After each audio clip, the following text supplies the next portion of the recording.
Hi, ಯಾರೆಲ್ಲ register pharmacist ಇದ್ದೀರಾ ಅವ್ರಿಗೆ PCI ಅಂದರೆ ಫಾರ್ಮಸಿ ಕೌನ್ಸಿಲ್ ಆಫ್ ಇಂಡಿಯಾಯಿಂದ ಒಂದು ಇಂಪಾರ್ಟೆಂಟ್ ನೋಟಿಫಿಕೇಷನ್ ಬಂದಿದೆ.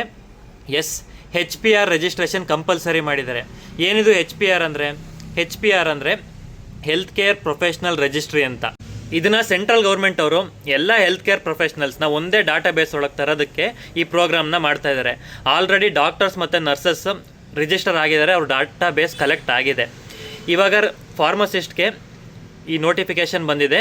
ಆದ್ದರಿಂದ ಎಲ್ಲರೂ ರಿಜಿಸ್ಟರ್ಡ್ ಫಾರ್ಮಸಿಸ್ಟ್ ಯಾರ್ಯಾರು ಇದ್ದಾರೆ ಇಡೀ ಇಂಡಿಯಾದಲ್ಲಿ ಅವರೆಲ್ಲ ಈ ರಿಜಿಸ್ಟ್ರೇಷನ್ನ ಕಂಪಲ್ಸರಿ ಮಾಡಬೇಕು. ಈ ರಿಜಿಸ್ಟ್ರೇಷನ್ ಪ್ರೋಸೆಸ್ ತುಂಬ ಈಸಿ ಆಗಿದೆ. ನಾನು ಕ್ಯಾಪ್ಷನಲ್ಲಿ ಕೊಟ್ಟಿರೋ ವೆಬ್ಸೈಟ್ಗೆ ಹೋಗಿ ಅಲ್ಲಿ ನಿಮಗೆ ಫಾರ್ಮಸಿಸ್ಟ್ ರಿಜಿಸ್ಟ್ರೇಷನ್ ಅಂತ ಇರುತ್ತೆ, ಅದ್ರ ಮೇಲೆ ಕ್ಲಿಕ್ ಮಾಡಿ. ಈ ವಿಂಡೋ ಓಪನ್ ಆಗುತ್ತೆ.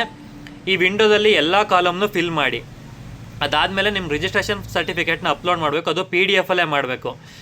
ಇದೆಲ್ಲ ಮುಗಿಸಾದ್ಮೇಲೆ ನಿಮ್ಮ ರಿಜಿಸ್ಟರ್ ನಂಬರ್ಗೆ ಒಂದು OTP ಬರುತ್ತೆ. OTP ಸಬ್ಮಿಟ್ ಮಾಡಿದರೆ ಆಯಿತು, ರಿಜಿಸ್ಟ್ರೇಷನ್ ಕಂಪ್ಲೀಟ್ ಆಗುತ್ತೆ. ನಿಮ್ಗೊಂದು ಯೂನಿಕ್ ID ಬರುತ್ತೆ. ಇದೇ ಥರ ಯೂಸ್ಫುಲ್ ಕಂಟೆಂಟ್ಗೆ ನಮ್ಮ ಪೇಜ್ನ ಫಾಲೋ ಮಾಡಿ. Thank you.